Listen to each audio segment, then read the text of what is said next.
saudaraku yang terkasih, salam sejahtera buat kita semua.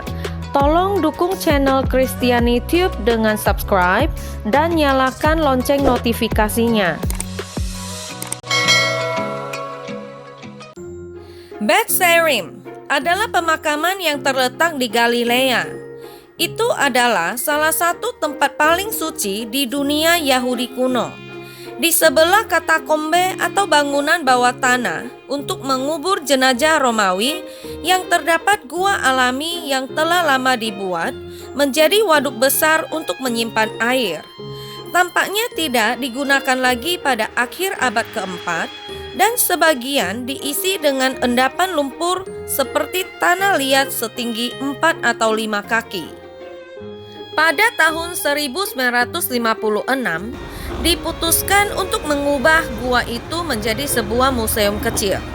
Sebuah bulldozer dibawa masuk untuk membersihkan puing-puing dan meratakan permukaan di sana. Tapi tiba-tiba, bulldozer menabrak sesuatu yang sangat besar, bahkan tidak bergeming. Ternyata lempengan ini berukuran besar dan persegi 4 yang tampaknya seperti beton karena ukurannya yang besar, tetapi dibiarkan di tempatnya dan daerah sekitarnya dilapisi dengan batu datar. Pada tahun 1963, para anggota ekspedisi gabungan Museum Corning Glass dan University of Missouri sedang mensurvei wilayah tersebut untuk kemungkinan sisa-sisa dari pabrik-pabrik kaca kuno. Seseorang berpendapat bahwa lempengan Bethsarim mungkin terbuat dari kaca. Saran itu disambut dengan sikap skeptis. Bahkan, seorang anggota tim itu menawarkan diri bahwa jika lempengan itu terbuat dari kaca, dia akan memakannya.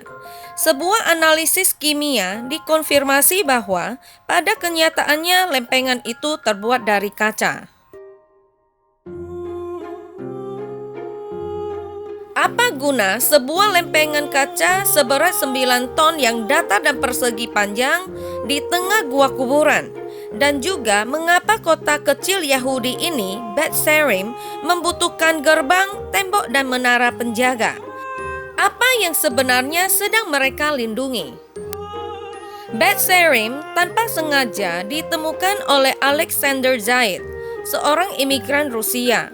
Dia adalah seorang penjaga terkenal yang memiliki hobi suka menggali. Di salah satu pos, dia datang ke sini dan mulai menggali. Apa yang dia temukan adalah salah satu penemuan arkeologi terbesar di Israel, sebuah nekropolis Yahudi kuno.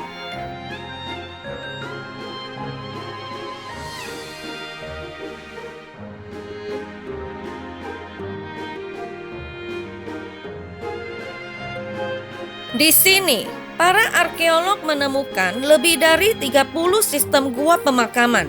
Selain itu, beberapa artefak dan ukiran dalam 3 bahasa, yaitu Ibrani, Aram, dan Yunani. Salah satu ukiran tersebut berbunyi Bisara.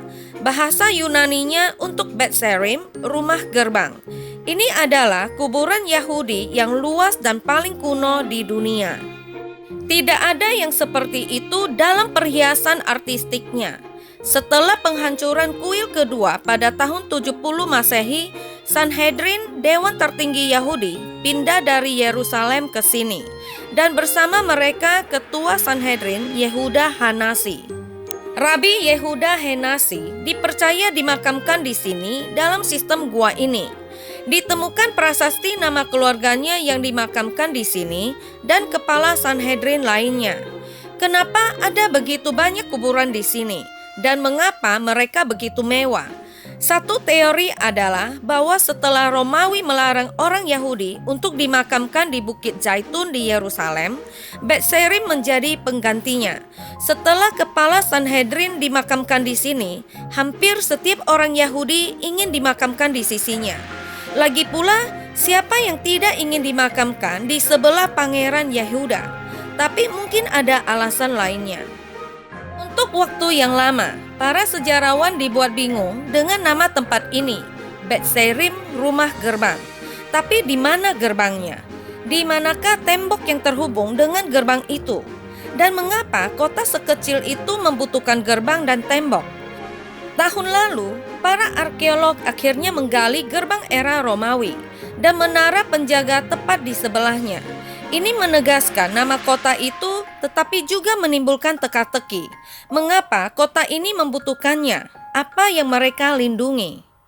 Jawaban atas pertanyaan itu mungkin terletak di salah satu misteri terbesar dunia. Sebuah lempengan kaca kuno seberat 9 ton ditemukan di tengah-tengah sebuah pekuburan. Ketika Anda melihat ini, Anda akan berkata, "Tunggu sebentar, itu adalah batu." Pada tahun 1963, mereka melakukan penelitian tentang kaca kuno tersebut. Mereka mengebor sampel dari tengah batu. Mereka membutuhkan waktu berjam-jam melakukannya, dan mereka membawanya ke lab. Analisis dari lab menunjukkan bahwa komposisi kimia dari bahan ini adalah kaca. Faktanya, 9 ton itu setara dengan 6.000 botol parfum. Siapapun yang membuat kaca ini sekitar 1.600 tahun yang lalu tidak sedang membuat artefak kaca. Mereka membuat kaca sebagai bahan. Untuk menghasilkan lempengan kaca seperti itu membutuhkan sebagai berikut.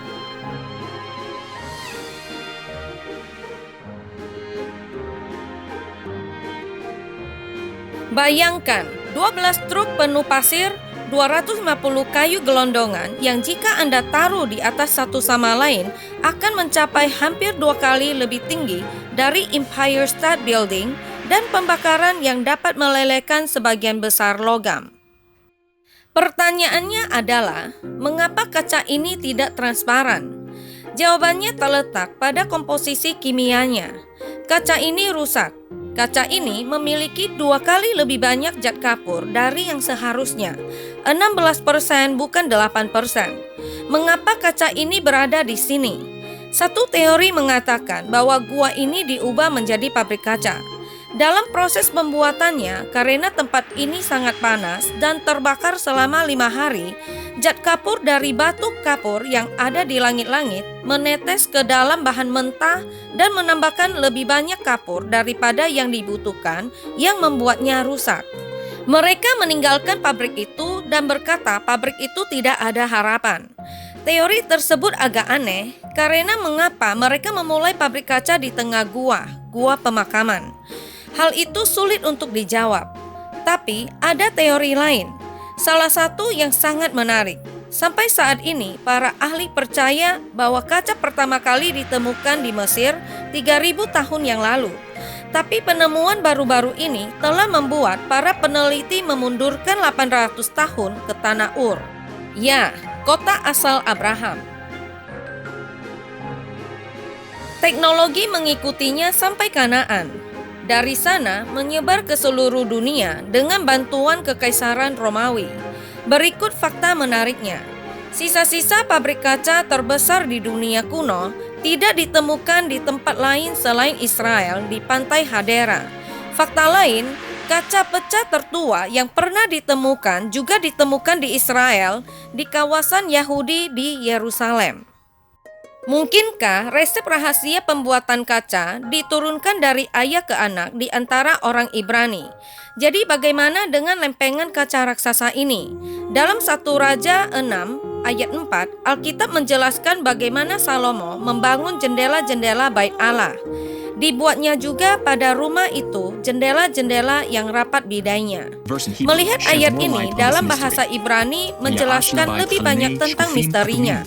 The word shkufim means transparent, and the word atumim means sealed, transparent and sealed windows. Mungkinkah Raja Herodes membangun kembali kuil kedua dengan jendela kaca raksasa di dalamnya?